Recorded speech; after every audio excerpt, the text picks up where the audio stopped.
Hello friends, welcome to my channel. ಎಲ್ಲರೂ ಹೇಗಿದ್ದೀರಾ? ಎಲ್ಲರೂ ಚೆನ್ನಾಗಿದ್ದೀರಾ ಅಂತ. ಸೊ ನಾನು ಇವತ್ತು ಮಾರ್ನಿಂಗಿಂದ ವ್ಲಾಗ್ ಸ್ಟಾರ್ಟ್ ಮಾಡ್ತಾಯಿದ್ದೀನಿ. ಹೊರಗಡೆ ತುಂಬಾ ಕೂಲಾಗಿದೆ ವೆದರು. ನನ್ನ ಗಿಡಗಳೆಲ್ಲ ಸ್ವಲ್ಪ ಹಾಳಾಗಿದೆ ಫ್ರೆಂಡ್ಸ್. ಈ ಗಿಡ ಯಾವ ಗಿಡ ಅಂತ ಗೊತ್ತಿದೆ ಯಾರಾದರೂ ಕಮೆಂಟ್ ಮಾಡಿ. ಅದು ನಾನು ತೊಗೊಂಡು ಬಂದಿದ್ದಲ್ಲ, ನಮ್ಮ ಪಕ್ಕದ ಮನೆ ಅವರು ಬಿಟ್ಟು ಹೋಗಿದ್ರು. ಸೊ ನಾನು ಗಿಡ ಅಲ್ವಾ ಅಂತೇಳಿ ಪಕ್ಕದಲ್ಲಿ ಇಟ್ಕೊಂಡಿದ್ದೀನಿ. ಆ ಶೋ ಗಿಡ ಮಾತ್ರ ನಾನು ಊರಿಂದ ತೊಗೊಂಬಂದು ಹಾಕಿದ್ದು. ಒಂದು ಹಾಕಿದ್ದೆ, ಇವಾಗ ಅದ್ರ ಕೆಳಗಡೆ 2 ಪುಟಾಣಿ ಗಿಡಗಳು ಬಂದಿದ್ದಾವೆ. ನನಗೆ ಗಿಡಗಳು ಬೆಳೆಸೋದಂದರೆ ತುಂಬಾ ಇಷ್ಟ. ಬಟ್ ಮನೆ ಮುಂದೆ ಜಾಗ ಇಲ್ಲ, ಪ್ಯಾಸೇಜ್ ಕೂಡ ಚಿಕ್ಕದು. ಓಡಾಡಬೇಕಾದ್ರೆ ಅವ್ರಿಗೆ ಕಷ್ಟ ಆಗುತ್ತೆ ಅಂತ ಸುಮ್ಮನೆ ಒಂದು 3-4 ಪ್ಲ್ಯಾಂಟ್ಗಳನ್ನ ಇಟ್ಕೊಂಡಿದ್ದೀನಿ ಅಷ್ಟೇ. ಇನ್ನು ನನ್ನ ಇಬ್ಬರು ಮಕ್ಕಳು ಕೂಡ ನಾನು ಎದ್ದಿದ ತಕ್ಷಣ ಎದ್ಬಿಟ್ರು. ಇವಾಗ ಚಿಕ್ಕವಳಂತೂ ಫಸ್ಟ್ ಸ್ಟಾರ್ಟಿಂಗಲ್ಲಿ ಮಲಗ್ತಾ ಇದ್ಲು. ಇವಾಗ ನಾನು ಪಕ್ಕದಲ್ಲಿ ಮಲಗಿದ್ರೆ ಮಲಗಿರ್ತಾಳೆ ಅಷ್ಟೇ. ನಾನು ಎದ್ದು ಬರ್ತಾ ಇದ್ದರೆ ನನ್ನ ಕಡೆ ತಿರುಗಿ ನೋಡ್ತಾ ಇರ್ತಾಳೆ. ಇನ್ನು ನನ್ನ ದೊಡ್ಡ ಮಗಳು ಅಷ್ಟೇ, ನಾನು ಯಾವಾಗ ಎದ್ದೊಳ್ತೀನೋ ಆವಾಗ ಎದ್ಬಿಡ್ತಾಳೆ. ಪ್ರಾಬ್ಲಮ್ ಏನಂತಂದರೆ ಇಬ್ಬರು ಒಂದೇ ಸರಿ ಎದ್ಬಿಟ್ರೆ ಇವಳು ದೊಡ್ಡವಳಂತೂ ನನ್ನ ಮಾತು ಕೇಳೋದೇ ಇಲ್ಲ. ಅವಳ ಮೇಲೆ ಬೀಳಬೇಡ ಅಂತ ಹೇಳಿದ್ರು ಬೀಳ್ತಾ ಇರ್ತಾಳೆ. ನಾನು ಸ್ವಲ್ಪ ಏನಾದರೂ ಆ ಕಡೆ ತಿರುಗಿದ್ರೆ ಸಾಕು, ಅವಳನ್ನ ಎತ್ಕೊಳ್ಳೋಕ್ಕೆ ಹೋಗಿರ್ತಾಳೆ.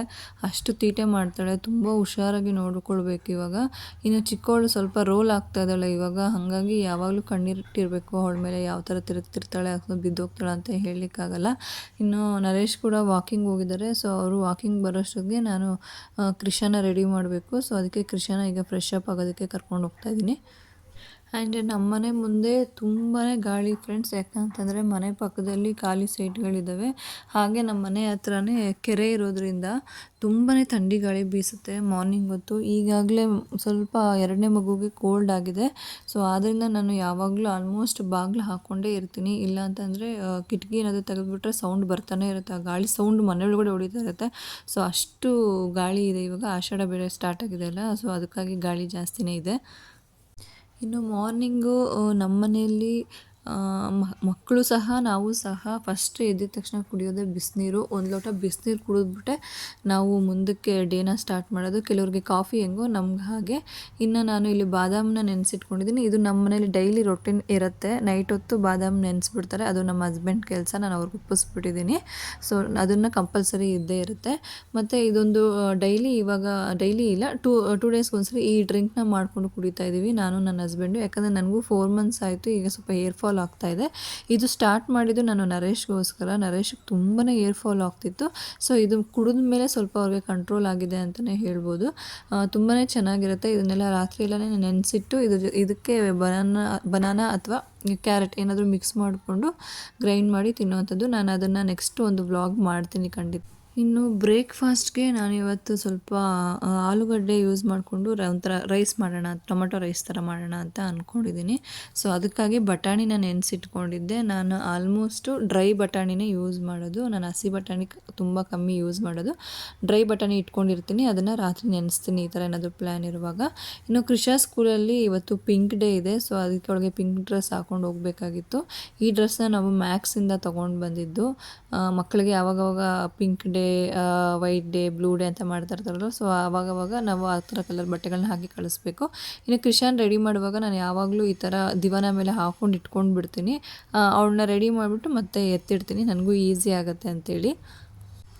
ಇನ್ನು ನಾನು ಟಿಫನ್ ಮಾಡಿಬಿಡೋಣ ಅಂತ ಹೇಳಿಬಿಟ್ಟು ರೆಡಿ ಮಾಡ್ಕೊಳ್ತಾ ಇದ್ದೀನಿ. ಸೊ ಮಾಡ್ತಾ ಹಾಗೆ ಒಂದು ವಿಷಯನ ನಿಮ್ಮ ಜೊತೆ ಶೇರ್ ಮಾಡ್ಕೊಳ್ಳೋದಿದೆ, ಅದನ್ನು ಕೂಡ ಶೇರ್ ಮಾಡ್ಕೊಳ್ತೀನಿ. ಇದು ನನ್ನ ಪರ್ಸ್ನಲ್ ವಿಷಯ ಆದರೂ ಕೂಡ ಶೇರ್ ಮಾಡ್ತಾಯಿದ್ದೀನಿ. ಯಾಕಂತಂದರೆ ಎಷ್ಟೋ ಜನ ಹೆಣ್ಮಕ್ಳು ಇದನ್ನು ಫೇಸ್ ಮಾಡಿರ್ತಾರೆ. ಏನಪ್ಪ ಅಂತಂದರೆ, ನಾನು ಹುಟ್ಟಿ ಬೆಳೆದಿದ್ದು ಬೆಂಗಳೂರು. ಅಫ್ಕೋರ್ಸ್ ನನಗೆ ಬೆಂಗಳೂರು ಅಂದರೆ ನನಗೆ ತುಂಬ ಇಷ್ಟ, ತುಂಬ ರೆಸ್ಪೆಕ್ಟ್. ಯಾಕೆ ಅಂತಂದರೆ ನನಗೆ ಜೀವನನ ಮತ್ತು ಧೈರ್ಯನ ಬದುಕೋದನ್ನು ಹೇಳಿಕೊಟ್ಟಿದೆ. ಆದರೆ ನಾನು ಮದುವೆ ಆಗಿರೋದು ಮಾತ್ರ ಬೇರೆ ಡಿಸ್ಟಿಕ್ಕಿಗೆ. ಈಗ ಅದೇ ನನ್ನೂರು, ನಾನು ಅದನ್ನೇ ನನ್ನೂರು ಅಂತಲೂ ಹೇಳೋದು. ಹಾಗಂತ ನನ್ನ ತವರೂರನ್ನ ನನ್ನೂರು, ನನ್ನ ತವರು ಮನೆನ ನನ್ನ ಮನೆ ಅಲ್ಲ ಅಂತ ನಾನು ಹೇಳೋದು ಇಲ್ಲ ಕೂಡ ಮುಂದೆ. ಅದು ಕೆಲವ್ರಿಗೆ ಹೊಟ್ಟೆ ಉರಿಯಾಗಿದೆ. ಈಗ ನಾವಿರೋದು ಬೆಂಗಳೂರಲ್ಲೇ, ನಾವು ಜೀವನ ನಡೆಸ್ತಿರೋದು ಇದೇ ಊರಲ್ಲೇ. ಸೊ ಹೇಳಿದ್ರೆ ಏನು ತಪ್ಪಿದೆ? ನನಗೆ 2ನೇದು ಹೆಣ್ಮಗು ಆದಾಗ ಯಾರೋ ಹೆಂಗಸು, ನಾನು ಅವರ ಹೆಸರನ್ನ ಇಲ್ಲಿ ತಗೊಳ್ಳಲ್ಲ. ಯಾಕಂತಂದರೆ ಮುಂದೆ ಅವರು ನನ್ನ ಈ ವಿಡಿಯೋನ ನೋಡಿದಾಗ ಅವರಿಗೆ ಗೊತ್ತಾಗತ್ತೆ ಇದು ನನಗೇ ಹೇಳಿರೋದು ಅಂತ ಹೇಳ್ಬಿಟ್ಟು. ಆ ಹೆಂಗ್ಸ್ ಹತ್ರ ನಾನು ಹೇಳಿದಂತೆ ನಮ್ಮದು ಬೆಂಗಳೂರು, ಈ ಊರು ನಮ್ಮೂರು ಯಾಕಾಗತ್ತೆ, ಅವ್ರ ಅಪ್ಪನೂರು ಅಂತ ಹೇಳಿ ಹೇಳಿದ್ನಂತೆ. ಸೊ ಅದನ್ನು ನಮ್ಮ ಮನೆಯಲ್ಲಿರೋ ಒಬ್ಬರಿಗೆ ಹೋಗಿ ನನ್ನ ಮೇಲೆ ಚಾಡಿ ಹೇಳಿದ್ದಾರೆ. ಏನಂತ, ಓ ಎರಡನೇದು ಹೆಣ್ಣಾಗೋಯ್ತಾ, ಓ ಹಾಗಾದರೆ ಈ ಊರು ನರೇಶ್ಗೆ ಕೊನೆ ಆಗೋಯ್ತಾ, ಅವಳು ಹೇಳ್ದಂಗೆ ಆಗೋಯ್ತಾ ಅಂತ ಹೇಳಿ ಕೊಂಕಾಗಿ ಮಾತಾಡಿದಾಳೆ ಆ ಹೆಂಗಸು ಹೋಗಿ. ಅದನ್ನು ನಂಬದಂಥ ನಮ್ಮನೆಯವರು ನನ್ನ ಮೇಲೆ ಜಗಳನೇ ಮಾಡ್ಕೊಂಡು ಹೋದರು. ನನಗೆ ಅರ್ಥ ಆಗದೆ ಇರೋದು ಏನು ಅಂತಂದರೆ, ಅದನ್ನು ನಂಬಿದವರು ಆಕೆ ನನ್ನ ಮೇಲೆ ಅಷ್ಟು ಹೇಳುವಾಗ ಅವ್ರ ಮೇಲೆ ನನಗೆ ಎಷ್ಟು ಹೇಳಿರಬೇಕು. ಅದಲ್ಲದೆ ನಮ್ಮದೇನು ರಾಜವಂಶನ, ನಾವೇನು ಆ ಊರನ್ನ ಆಳಿದೀವ? ಇಷ್ಟು ಸಹ ಸೆನ್ಸ್ ಇಲ್ಲದೆ ಅವ್ರ ಮಾತನ್ನು ನಂಬಿರೋರಿಗೆ ನಾನು ಏನು ಹೇಳಬೇಕು? ಸರಿ, ಒಂದು ಹೆಣ್ಣನ್ನು ಮದುವೆ ಮಾಡಿಕೊಟ್ಮೇಲೆ ಅವಳು ಸಂಸಾರ ಎಲ್ಲೇ ಮಾಡ್ತಿರಲಿ, ಅವಳು ಸತ್ತರೆ ಅವಳನ್ನು ಮತ್ತೆ ಅವರು ತವರು ಮನೆಗೆ ಅವಳನ್ನು ಒಪ್ಸಲ್ಲ. ಅವಳನ್ನು ಕೊನೆಯದಾಗಿ ಮಣ್ಣು ಮಾಡೋದು ಅವ್ರ ಗಂಡನೂರಲ್ಲೇ. ಇಷ್ಟೂ ತಿಳುವಳಿಕೆ ಇಲ್ಲದಂಥ ಜನ ಮೂರನೇ ವ್ಯಕ್ತಿ ಮಾತು ಕೇಳಿ ತಮ್ಮ ಸಂಸಾರಕ್ಕೆ ತಾವೇ ಕಲ್ಲು ಹಾಕ್ಕೊಳ್ತಿದ್ದಾರಲ್ಲ, ಇದಕ್ಕೆ ನಾನು ಏನು ಹೇಳಬೇಕು ಹೇಳಿ? ನಾನು ಹೇಳೋಕ್ಕೆ ಇಷ್ಟಪಡೋದೇನಂತಂದರೆ, ನಿಮಗೆ ಯಾರಾದರೂ ಇಷ್ಟ ಇಲ್ಲ ಅಂತಂದರೆ ಅವರಿಂದ ದೂರ ಇರಿ, ಆದರೆ ಅವ್ರ ಬಗ್ಗೆ ಅಪಪ್ರಚಾರ ಮಾಡೋಕ್ಕೆ ಹೋಗಬೇಡಿ. ನಮಗೆಲ್ಲರೂ ಇಷ್ಟ ಆಗಬೇಕು ಅಂತ ಏನು ನಿಯಮ ಏನಿಲ್ಲ. ಹಾಗೆ ಎಲ್ರಿಗೂ ನಾವು ಇಷ್ಟ ಆಗಬೇಕಂತ ನಾವು ನಿರೀಕ್ಷೆ ಮಾಡೋದು ಕೂಡ ಸರಿಯಲ್ಲ ಅಲ್ವಾ? ಕೆಲವರು ನಮ್ಮ ಮನಸ್ಸಿಗೆ ನೋವು ಕೊಟ್ಟಿರ್ಬೋದು, ಕೆಲವರ ನಡೆ ನುಡಿ ನಮಗೆ ಒಪ್ಪದಿರ್ಬೋದು. ಆದರೆ ಅದಕ್ಕಾಗಿ ಅವ್ರನ್ನ ಹೆಸರನ್ನೇ ಹಿಡಿದುಕೊಂಡು ಎಲ್ಲೆಡೆ ಅವ್ರ ಬಗ್ಗೆ ಕೆಟ್ಟದಾಗಿ ಮಾತನಾಡ್ತಾ ಬದುಕೋದು ಎಷ್ಟು ಸರಿ? ಅದಕ್ಕೇನಾದರೂ ಒಂದು ಆ ಥರ ಮಾಡೋದ್ರಿಂದ ಏನಾದರೂ ಅವ್ರಿಗೇನಾದರೂ ಪರಿಹಾರ ಸಿಗುತ್ತಾ? ನೀವು ಒಬ್ಬ ವ್ಯಕ್ತಿ ಬಗ್ಗೆ ಕಂಟಿನ್ಯೂಸ್ ಆಗಿ ಒಂದು ನೆಗೆಟಿವ್ ಆಗಿ ಮಾತಾಡ್ತಾ ಇದ್ದರೆ ಅವರ ಒಂದು ವ್ಯಕ್ತಿತ್ವಕ್ಕೆ ಧಕ್ಕೆ ಆಗುತ್ತೆ ಅಂತ ನೀವು ಅಂದ್ಕೊಂಡಿರ್ತೀರ. ಆದರೆ ಅದು ತಪ್ಪು ಕಲ್ಪನೆ. ನಿಮ್ಮ ಮಾತುಗಳನ್ನು ಕೇಳುವವರೆಗೂ ಸಹ ವಿವೇಕ ಇರುತ್ತಲ್ವ? ನೀವು ಯಾರ ಹತ್ರ ಆದರೂ ಯಾವಾಗಲೂ ಎಲ್ಲರ ಬಗ್ಗೆನೂ ನಕಾರಾತ್ಮಕ ಬಗ್ಗೆ ನೀವು ಮಾತಾಡ್ತಾ ಇದ್ದರೆ ಅವರು ಅಂದ್ಕೊಳ್ತಾರೆ, ಇವರು ನಾಳೆ ನಮ್ಮ ಬಗ್ಗೆಯೂ ಇದೇ ರೀತಿ ಮಾತನಾಡ್ಬೋದಲ್ವ ಅನ್ನೋ ಭಾವನೆ ಸಹಜವಾಗಿ ಅವ್ರಿಗೆ ಮೂಡುತ್ತಲ್ವ. ಆಗ ಅವರು ನೀವು ಮಾತನಾಡ್ತಿರುವ ವ್ಯಕ್ತಿಯನ್ನು ಅಳೆಯುವುದಕ್ಕಿಂತ ನಿಮ್ಮ ವ್ಯಕ್ತಿತ್ವವನ್ನೇ ಅಳೆದು ಬಿಡ್ತಾರೆ ಅವರು. ನಾವು ಇನ್ನೊಂದು ಸತ್ಯವನ್ನು ಒಪ್ಕೊಳ್ಬೇಕಾಗಿರೋದೇನು ಗೊತ್ತಾ? ಯಾವುದೇ ಸಂಬಂಧದಲ್ಲಿ ಯಾವುದೇ ಭಿನ್ನಾಭಿಪ್ರಾಯ ಬಂದು ತಪ್ಪು ಯಾವಾಗಲೂ ಒಬ್ಬರದೇ ಆಗಿರೋದಿಲ್ಲ. ಎದುರಿನವರು ನಿಮ್ಮ ದೃಷ್ಟಿಯಲ್ಲಿ 75% ತಪ್ಪು ಮಾಡಿದ್ದಾರೆ ಅಂತ ನಿಮ್ಗೆ ಅನ್ಸಿದ್ರು ಉಳಿದ 25% ನಮ್ಮಲ್ಲೂ ಇರ್ಬೋದು ಎಂಬ ವಿನಯ ಕೂಡ ನಮ್ಮಲ್ಲಿ ಇರಬೇಕು. ಎದುರಿನವರ 25%ನ್ನು ಸರಿಪಡಿಸೋದಕ್ಕಾರ ನಮಗಿಲ್ಲ, ಅದು ಅವರ ವ್ಯಕ್ತಿತ್ವ. ಆದರೆ ನಮ್ಮ 25% ತಪ್ಪನ್ನು ತಿದ್ದುಕೊಳ್ಳುವ ಅವಕಾಶ ಮಾತ್ರ ನಮ್ಮ ಕೈಲಿರುತ್ತಲ್ವ. ಆದ್ದರಿಂದ ಎದುರಿನವ್ರನ್ನ ಬದಲಾಯಿಸಲು ನಮ್ಮ ಸಮಯನ ನಾವು ಹಾಳು ಮಾಡಿಕೊಳ್ಳುವ ಬದಲು ನಮ್ಮ ವ್ಯಕ್ತಿತ್ವವನ್ನು ನಾವು ಚೇಂಜ್ ಮಾಡ್ಕೊಳ್ಳೋದಕ್ಕೆ ಸಮಯವನ್ನು ಕೊಡೋಣ. ಇಷ್ಟವಿಲ್ಲದಿದ್ದವ್ರನ್ನ ಅವ್ರ ಪಾಡಿಗೆ ಅವ್ರನ್ನ ಬಿಟ್ಬಿಡಿ. ಅವ್ರ ಜೀವನ ಅವ್ರದ್ದು, ನಿಮ್ಮ ಜೀವನ ನಿಮ್ಮದು. ಪ್ರತಿಯೊಂದು ಭೇಟಿಯು ಸ್ನೇಹವಾಗಬೇಕಂತ ಏನಿಲ್ಲ. ಪ್ರತಿಯೊಂದು ಭಿನ್ನಾಭಿಪ್ರಾಯಕ್ಕೂ ವೈರತ್ವವನ್ನೇ ಬೆಳೆಸ್ಕೋಬೇಕಂತ ಏನಿಲ್ಲ. ಕೆಲವೊಮ್ಮೆ ಗೌರವದಿಂದ ಒಂದು ಅಂತರವನ್ನು ಕಾಯ್ದುಕೊಳ್ಳೋದು ಒಳ್ಳೆಯದೇ ಅಂತ ನನಗನ್ಸುತ್ತೆ. ಇನ್ನೊಂದು ವಿಷಯವನ್ನು ನಾವು ಮರಿಬಾರದು. ಮಕ್ಕಳು ನಾವು ಹೇಳುವುದಕ್ಕಿಂತ ನಾವು ಹೇಗೆ ಬದುಕ್ತಾ ಇದ್ದೀವಿ ಅನ್ನೋದನ್ನು ನೋಡಿ ಅವರು ಕೂಡ ಬದುಕೋಕ್ಕೆ ಸ್ಟಾರ್ಟ್ ಮಾಡಿದ್ದಾರೆ. ನಾವು ದಿನವಿಡೀ ಇನ್ನೊಬ್ಬರ ಬಗ್ಗೆ ಮಾತಾಡ್ತಾ ಇನ್ನೊಬ್ಬರ ಬಗ್ಗೆ ಅಪಪ್ರಚಾರ ಮಾಡ್ತಾ ಇದ್ದರೆ ಅವರು ಕೂಡ ಅದನ್ನೇ ಸರಿ ಅಂತೇಳಿ ಅವರು ಕೂಡ ಅದನ್ನೇ ಕಲಿತಾರೆ. ಆದ್ದರಿಂದ ಏನೇ ಭಿನ್ನಾಭಿಪ್ರಾಯ ಇದ್ದರೂ ಗೌರವ ಕೊಡೋಣ. ಇಷ್ಟವಿಲ್ಲದಿದ್ದರೂ ಅವ್ರ ಪಾಡಿಗೆ ಅವ್ರನ್ನ ಬಿಟ್ಬಿಡೋದು ಒಳ್ಳೆಯದು. ಮೊದಲು ನಮ್ಮ ತಪ್ಪನ್ನು ನಾವು ತಿದ್ದುಕೊಳ್ಬೇಕು. ಇವೆಲ್ಲವನ್ನು ಮಕ್ಕಳು ಕೂಡ ನಮ್ಮನ್ನು ನೋಡಿ ಕಲಿತಾರೆ. ಮಕ್ಕಳಿಗೆ ಉತ್ತಮ ಸಂಸ್ಕಾರ ಪುಸ್ತಕದಲ್ಲಿ ಮಾತ್ರ ಇರೋದಿಲ್ಲ, ನಮ್ಮ ನಡವಳಿಕೆಯಲ್ಲೇ ಇರುತ್ತೆ. ನಮ್ಮ ನಡವಳಿಕೆನೇ ಅವರ ಮೊದಲ ಪಾಠಶಾಲೆ ಆಗುತ್ತೆ. ನಾವು ಬಿತ್ತುವ ಮಾತುಗಳೇ ನಾಳೆ ಅವರ ವ್ಯಕ್ತಿತ್ವವನ್ನು ಬೆಳೆಸುತ್ತೆ. ಸೊ ಆದ್ದರಿಂದ ಯಾರಾದರೂ ನಿಮ್ಗೆ ಇಷ್ಟ ಇಲ್ಲ ಅಂತಂದರೆ ಅವರಿಂದ ಅಂತರವನ್ನು ಕಾಯ್ದುಕೊಳ್ಳಿ. ಅವ್ರ ಬಗ್ಗೆ ಅಪಪ್ರಚಾರ ಮಾಡೋದಕ್ಕಿಂತ ನಿಮ್ಮ ಸ್ವಭಾವನ ನೀವು ಚೇಂಜ್ ಮಾಡ್ಕೊಳ್ಳಿ. ಬೇರೆಯವರ ತಪ್ಪನ್ನು ಎಣಿಸುತ್ತಾ ಜೀವನ ಕಳೆಯೋದಕ್ಕಿಂತ ನಮ್ಮ ತಪ್ಪನ್ನು ತಿದ್ದುಕೊಳ್ಳುತ್ತಾ ಬದುಕಿದ್ರೆ ವ್ಯಕ್ತಿತ್ವ ಬೆಳೆಯುತ್ತೆ ಅಂತ ನನಗನ್ಸುತ್ತೆ. ಯಾಕಂದರೆ ನೆನ್ಪಿಟ್ಕೊಳ್ಬೇಕು, ನಮ್ಮ ಮಾತುಗಳು ಮೊದಲು ನಮ್ಮ ಸಂಸ್ಕಾರವನ್ನು ಪರಿಚಯಿಸುತ್ತೆ, ನಂತರವೇ ನಾವು ಮಾತನಾಡ್ತಿರುವ ವ್ಯಕ್ತಿತ್ವವನ್ನು ಪರಿಚಯಿಸುತ್ತೆ. ಸೊ ಆದ್ದರಿಂದ ನಿಮ್ಮ ಮನೆಯ ಕಾಯಕ ಏನಿದೆ, ನಿಮ್ಮ ಮಕ್ಕಳ ಕಾಯಕ ಏನಿದೆ ಅದ್ರ ಬಗ್ಗೆ ಗಮನ ಕೊಡಿ. ಬೇರೆಯವರ ಸಂಸಾರದ ಬಗ್ಗೆ ಗಮನ ಕೊಟ್ಟು ಅವ್ರ ಬಗ್ಗೆ ಅಪಪ್ರಚಾರ ಮಾಡಿ ಅವ್ರ ಸಂಸಾರದಲ್ಲಿ ಬಿರುಕನ್ನು ತರಬೇಡಿ. ಇಷ್ಟೇ, ಇದನ್ನೇ ನಿಮ್ಮ ಜೊತೆ ಶೇರ್ ಮಾಡ್ಕೊಳ್ಬೇಕಾಗಿತ್ತು. ಈ ವಿಡಿಯೋನ ಮುಂದೆ ಖಂಡಿತ ಆ ಹೇಳಿದಂಥ ವ್ಯಕ್ತಿ ನೋಡ್ತಾರೆ. ನೋಡಿದಾಗ ಅವರಿಗೆ ನಿಜವಾಗ್ಲೂ ಶೇಮ್ ಅನಿಸ್ಬೇಕು. ಅದೇ ನನ್ನ ಉದ್ದೇಶ ಕೂಡ. ಹಾಗೆ ಬ್ರೇಕ್ಫಾಸ್ಟ್ಗೂ ಕೂಡ ರೆಡಿ ಮಾಡ್ಕೊಳ್ತಾ ಇದ್ದೀನಿ ಅಂತ ಹೇಳಿದೆ.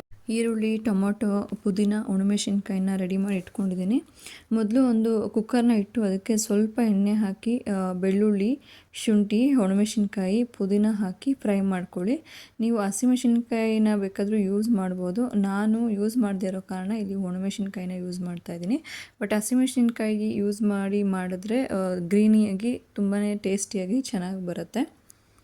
ಫ್ರೈ ಮಾಡ್ಕೊಂಡ ನಂತರ ಅದನ್ನು ಒಂದು ಮಿಕ್ಸಿ ಜಾರ್ಗೆ ಹಾಕಿ ಚೆನ್ನಾಗಿ ಪೇಸ್ಟ್ ಮಾಡ್ಕೊಳ್ಳಿ. ಈಗ ಅದೇ ಕುಕ್ಕರ್ಗೆ ಎಣ್ಣೆ ಹಾಕಿ ಪಲಾವ್ ಎಲೆ, ಚಕ್ಕೆ, ಲವಂಗ ಹಾಕಿ ಫ್ರೈ ಮಾಡಿ ಅದಕ್ಕೆ ಕಟ್ ಮಾಡಿರುವಂತಹ ಈರುಳ್ಳಿ ಸಹ ಹಾಕಿ ಫ್ರೈ ಮಾಡಿಕೊಂಡು ಟೊಮೊಟೊ ಸ್ವಲ್ಪ ರುಚಿಗೆ ತಕ್ಕಷ್ಟು ಉಪ್ಪು ಹಾಕಿ ಸಾಫ್ಟ್ ಆಗೋ ತನಕ ಫ್ರೈ ಮಾಡ್ಕೊಳ್ಬೇಕು. ಅದಕ್ಕೆ ನಾವು ರುಬ್ಬಿರುವಂತಹ ಮಸಾಲೆನ ಸಹ ಸೇರಿಸಿ ಚೆನ್ನಾಗಿ ಫ್ರೈ ಮಾಡಿ ನಂತರ ಅದಕ್ಕೆ ಬಟಾಣಿ, ಆಲೂಗಡ್ಡೆ ಸೇರಿಸಿ ಮಿಕ್ಸ್ ಮಾಡಿ. ನಾನಿಲ್ಲಿ ಡ್ರೈ ಬಟಾಣಿನ ತೊಗೊಂಡಿದ್ದೀನಿ. ನೀವು ಹಸಿ ಬಟಾಣಿ ತೊಗೊಂಡ್ರೆ ಇನ್ನೂ ತುಂಬಾ ಟೇಸ್ಟ್ ಚೆನ್ನಾಗಿರುತ್ತೆ. ಇನ್ನು ನಿಮಗೆ ಎಷ್ಟು ಬೇಕೋ ಅಷ್ಟು ಅಕ್ಕಿನ ಸೇರಿಸ್ಕೊಂಡು ನಂತರ ಅದಕ್ಕೆ 1 ಚಮಚ ಧನಿಯಾ ಪುಡಿ, 1 ಚಮಚ ಜೀರಿಗೆ ಪುಡಿನ ಸೇರಿಸಿ ಅಕ್ಕಿಗೆ ತಕ್ಕಷ್ಟು ನೀರು ಹಾಕಿ ಕುದಿ ಬಂದ ನಂತರ ಕುಕ್ಕರ್ ಮುಚ್ಚಳ ಮುಚ್ಚಿ 2 ವಿಜಿಲ್ ತೆಗೆಸಿದ್ರೆ ಆಲೂ ಬಟಾಣಿ ರೈಸ್ ರೆಡಿ ಆಗುತ್ತೆ. ನಾನು ನಮ್ಮ ಮನೆಯಲ್ಲಿ ಬೆಳಗ್ಗೆ ಮಾರ್ನಿಂಗ್ ಬ್ರೇಕ್ಫಾಸ್ಟಿಗೆ ಇಷ್ಟೇ ಮಾಡ್ಕೊಳ್ಳೋದು.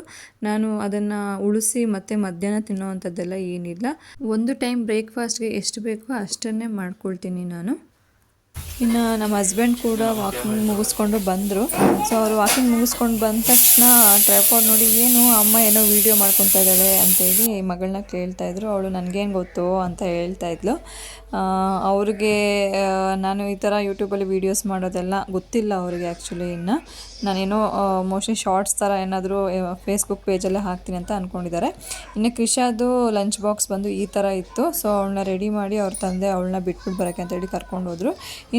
ಇನ್ನು ಅವಳು ಸ್ಕೂಲ್ ಹೋದ್ಮೇಲೆ ನಾನು ನನ್ನ ಚಿಕ್ಕ ಮಗು ಜೊತೆ ಮಾತಾಡ್ಕೊಂಡು ನನ್ನ ಕೆಲಸಗಳನ್ನ ಮುಗಿಸ್ಕೊಳ್ತೀನಿ. ಮಧ್ಯಾಹ್ನಕ್ಕೆ ಪಾಲಕ್ ಹಾಕಿ ಸೊಪ್ಪು ಸಾರು ಮಾಡ್ಕೊಳ್ತಾ ಇದ್ದೀನಿ.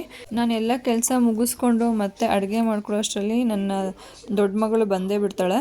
ಸೊ ಇವತ್ತು ಅವಳಿಗೆ ಪಿಂಕ್ ಡೇ ಸೆಲೆಬ್ರೇಷನ್ ಇತ್ತು ಸ್ಕೂಲಲ್ಲಿ. ಸೊ ಹಾಗಾಗಿ ಅವಳಿಗೆ ಅವ್ರ ಮ್ಯಾಮು ರ್ಯಾಬಿಟ್ ಮಾಡಿಕೊಟ್ಟಿದ್ರಂತೆ. ಸೊ ಅವಳು ಫುಲ್ ಹ್ಯಾಪಿಯಾಗಿ ಬಂದು ಮನೇಲಿ ಕುಣಿದಾಡ್ತಾ ಇದ್ಲು ಅದನ್ನು ಹಾಕ್ಕೊಂಡು. ಇನ್ನು ಕ್ರಿಷಾ ಡ್ಯಾನ್ಸ್ ಕ್ಲಾಸ್ಗೂ ಕೂಡ ಹೋಗ್ತಾಳೆ ಎವ್ರಿ ಥರ್ಸ್ಡೇ ಮತ್ತು ಫ್ರೈಡೇ. ಈಗ ಒಂದು 3 ಮಂತ್ಸಿಂದ ನನಗೆ ಡೆಲಿವರಿ ಆದಾಗಿಂದ ಅವಳನ್ನ ಕಳಿಸಿರಲಿಲ್ಲ, ಅದು ಬ್ರೇಕ್ ಆಗಿತ್ತು. ಸೊ ಈಗ ಮತ್ತೆ ಕಂಟಿನ್ಯೂ ಮಾಡೋಣ ಅಂಥೇಳಿ ಇವತ್ತಿಂದ ಮತ್ತೆ ಕಂಟಿನ್ಯೂ ಮಾಡ್ತಾ ಇದ್ದಾಳೆ. ಬಟ್ ನನಗೆ ಕರ್ಕೊಂಡೋಗಿ ಬರೋದಕ್ಕೆ ಕಷ್ಟ ಆಗುತ್ತೆ. ಆದ್ದರಿಂದ ನನ್ನ ಫ್ರೆಂಡ್ ಒಬ್ಬಳಿದ್ದಾಳೆ. ಸೊ ಅವ್ರ ಮಕ್ಕಳು ಸಹ ಹೋಗ್ತಾರೆ. ಸೊ ಅವಳೇ ಹೋಗಿ ಕರ್ಕೊಂಡು ಬರ್ತಾಳೆ ವಾಪಸ್ಸು. ಇನ್ನು ಸ್ಕೂಲ್ಗೂ ಅಷ್ಟೇ ನರೇಶ್ ಬಿಡ್ತಾರೆ ಮತ್ತು ಬರ್ತಾ ನನ್ನ ಫ್ರೆಂಡೇ ಕರ್ಕೊಂಡು ಬರ್ತಾಳೆ. ನಾನು ಇಲ್ಲಿಗೆ ಬಾಣಂತನ ಮುಗಿಸ್ಕೊಂಡು ಬಂದಾಗ 2.5 ತಿಂಗಳು ಮಗುನ ಇಟ್ಕೊಂಡು ಹೇಗಪ್ಪ ಸ್ಕೂಲಿಗೆ ಬಿಡೋದು, ಹೇಗೆ ಇವ್ರನ್ನೆಲ್ಲ ಕ್ಲಾಸಿಗೆ ಕಳಿಸೋದು ಅಂತ ಅಂದ್ಕೊಳ್ತಿದ್ದೆ. ನೋಡಿ, ಒಂದು ದೇವರು ಏನೋ ಒಂದು ಆ ಟೈಮ್ಗೆ ಯಾರ ಕಡೆಯಿಂದನೋ ಒಂದು ಹೆಲ್ಪ್ ಮಾಡಿಸ್ತಾನೆ ಅಂತಲೇ ಹೇಳ್ಬೋದು. ಇನ್ನು ಇದಾಗಿತ್ತು ಇವತ್ತಿನ ವ್ಲಾಗ್. ಸೊ ನಿಮಗೆ ಈ ವ್ಲಾಗ್ ಇಷ್ಟ ಆಗಿದೆ ಅಂತ ಅಂದ್ಕೊಂಡಿದ್ದೀನಿ. ಇಷ್ಟ ಆಗಿದ್ದರೆ ಒಂದು ಲೈಕ್ ಮಾಡಿ, ಶೇರ್ ಮಾಡಿ, ಹಾಗೆ ಕಮೆಂಟ್ ಮಾಡಿ. ಹೀಗೆ ಸಪೋರ್ಟ್ ಮಾಡ್ತಾಯಿರಿ. ದಯವಿಟ್ಟು ಸಬ್ಸ್ಕ್ರೈಬ್ ಮಾಡದೆ ನೋಡಿಬಿಡಿ, ಸಬ್ಸ್ಕ್ರೈಬ್ ಮಾಡ್ಕೊಳ್ಳಿ.